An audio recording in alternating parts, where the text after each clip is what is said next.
Hey Dishita Hait, welcome back to my channel. Guys, গতদিন শিবরাত্রি উপলক্ষে এই ব্লগটি শ্যুট করা ছিল। যতটা পেরেছি আমি শ্যুট করেছি। এই মন্দিরটি আদি শিব মন্দির, গঙ্গাসাগরে অবস্থিত।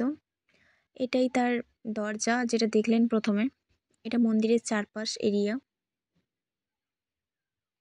এখানে নন্দীজি বসে আছেন।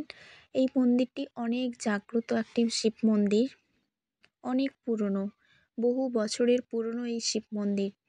এবং এখানে আশেপাশে এটাই গেট, আসল গেট এটাই।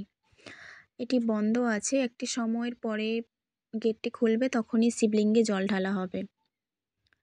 আর শিবলিঙ্গের জল বাইরে এসে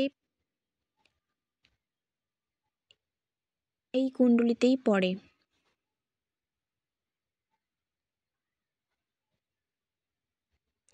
গাইস, কিছু সময়ের পরে চারপাশটা এত ভিড় হয়ে যায়, মন্দিরের চারপাশটা এখন যেটা দেখলেন একটু খালি আছে, তখন এতটাই ভিড় হয়ে গেছে যে একটা পিঁপড়ে যদি চলে সেটাও চিপটে যাবে। এই যে পুকুরটা দেখলেন, ওখানকার পাশাপাশি মানুষরা বলে থাকে যে এটা মহাদেবের স্নানের পুকুর।